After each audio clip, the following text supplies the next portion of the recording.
Ulasan berikut ini mungkin akan menjawab pertanyaan Anda, kenapa pasar kurang lebih sampai saat ini relatif tenang. Dan salah satu yang akan saya update adalah terkait dengan kabar terbaru, bagaimana nasib stimulus dari China. Oke, lihat ulasan ini. Ini adalah survei terbaru dari Bloomberg terhadap para ekonom, yang sayangnya tidak disebutkan berapa jumlah ekonom yang disurvei. Tapi ini adalah kabar terbaru dan juga proyeksi terbaru bagi para pengamat terkait dengan ekonomi China. So, survei ditujukan kepada bagaimana kemungkinan potensi yang akan terjadi berikutnya terkait dengan ekonomi China.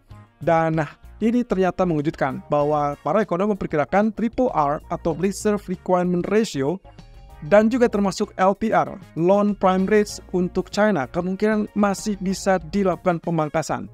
Dan nggak tahu ternyata triple R yang kemungkinan akan terjadi itu diperkirakan masih bisa dipangkas 50 basis point lagi. Perbedaannya adalah waktu di bulan Februari awal tahun ini, mereka melakukan pemangkasan langsung 50 basis point dalam satu kali gebrakan, dan itu adalah pengumuman yang sangat mengejutkan kala itu. Tapi di tahun atau di paruh kedua 2024 ini diperkirakan akan ada pemangkasan yang sama, 50 basis point, tapi split menjadi dua. Artinya ada dua kali pemangkasan senilai 50 basis point. Well, apapun itu, yang jelas adalah pemangkasan triple R pernah terjadi di bulan Februari dan nampaknya positif untuk pasar saham China dan juga Hong Kong. Dan itu berarti kesempatan untuk Hang Seng kelihatannya belum selesai, teman-teman. Jadi yang sudah kita uraikan termasuk di hari Jumat kemarin, peluang-peluang ini harusnya bisa dimanfaatkan, terlebih kalau memang ternyata judul atau temanya tentang cut rate, maka itu adalah hijau atau relatif bullish untuk pasar saham.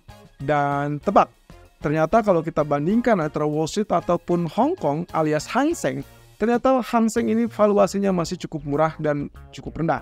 Jadi sebetulnya kalau misalkan pilihannya terkait dengan pasar saham mana yang akan berpotensi mengalami kenaikan, maka yang paling berpeluang besar adalah Hang Seng karena valuasi masih rendah dan proyeksi untuk stimulus China kembali berkembang pesat.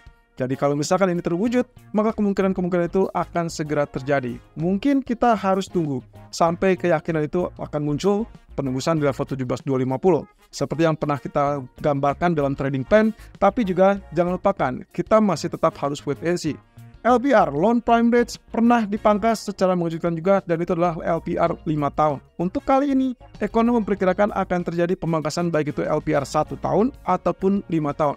Ya, intinya sih kita tinggal tunggu beberapa bulan ke depan. Tapi yang jelas, selama ada komitmen yang pasti dari pemerintah ataupun dari Bank Sentral China, maka kemungkinan inilah kesempatan yang sangat bijak untuk kita manfaatkan.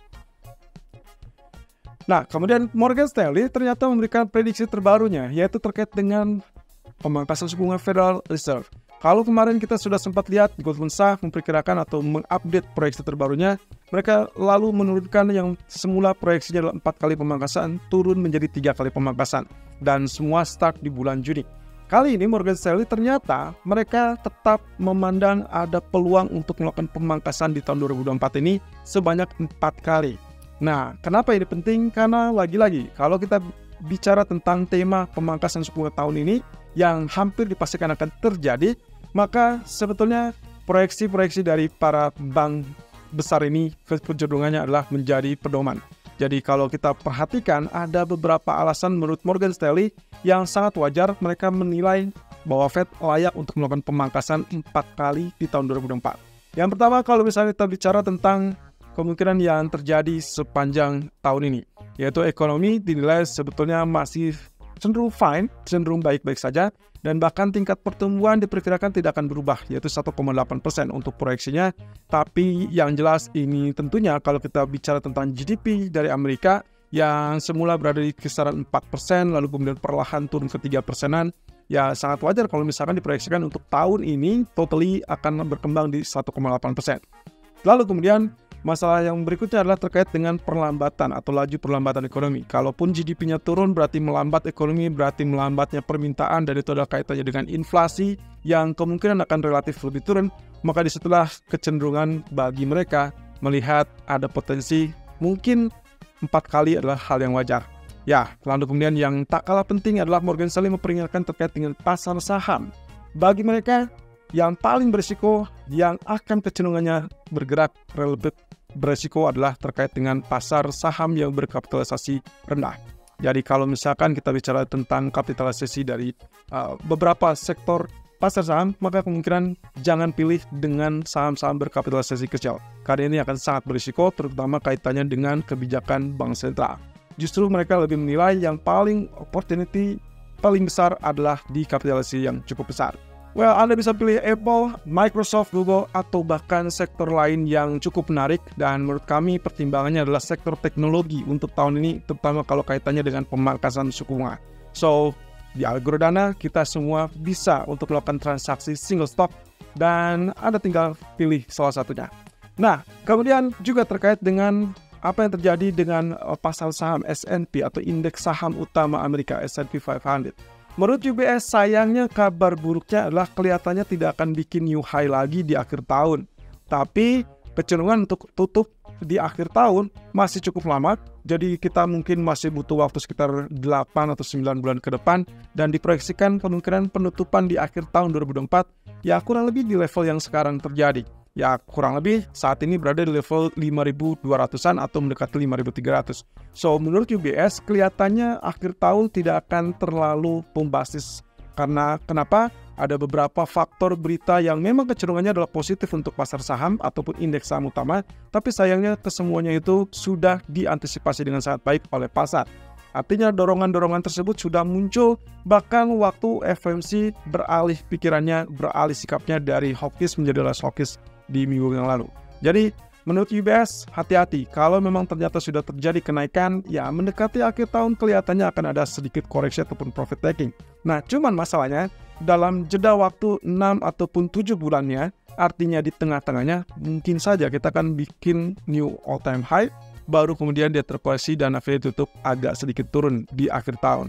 Ya, kalau seperti itu berarti kita akan coba tinjau potensi dari proyeksi yang akan terjadi, apakah wajar dia akan bertahan di 5.300 atau menciptakan terlebih dulu new high sebelum akhirnya dia flat.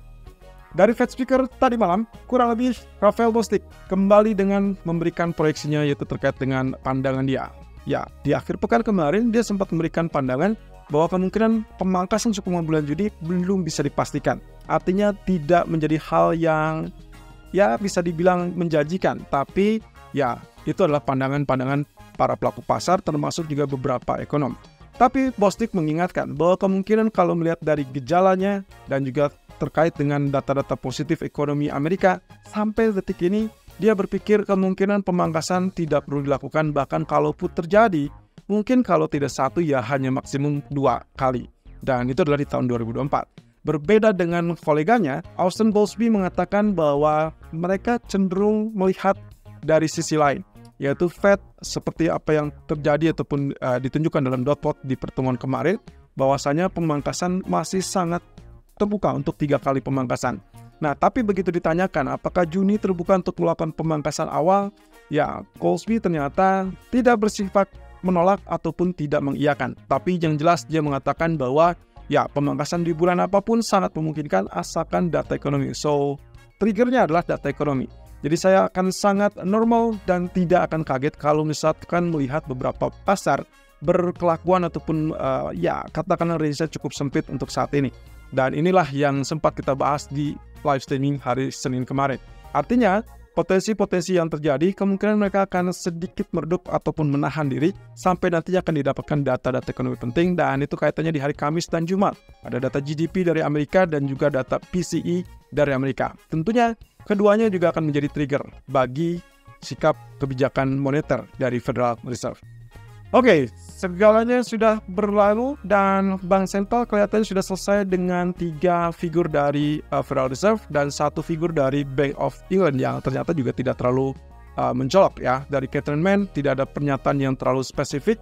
Jadi saya lihat pound sterling rebound bukan karena faktor Catherine Mann ya, melainkan karena faktor US dollar yang melemah. Nah, tinggal masalahnya minggu ini kita masih tetap menyimpan 1 pucuk ataupun 1 top yang bisa dibilang mungkin fokus utamanya, yaitu Jerome Powell. Jadi kita ingin tahu di akhir bulan ini kira-kira Powell akan memberikan pernyataan apa. Apakah akan dia konsisten dengan pernyataan sebelumnya di pertemuan FOMC minggu lalu, atau dia akan ada sedikit perubahan. Yang jelas, beberapa analis memperkirakan tidak akan ada perubahan yang sangat signifikan, tapi yang jelas juga ini patut untuk dicermati. Apalagi kalau kita kaitannya dengan emas yang memiliki kebiasaan setiap akhir bulan Maret itu selalu rebound atau selalu mengalami kenaikan, ya kita patut mendengar apakah konsisten dengan pernyataannya sebelumnya apa tidak.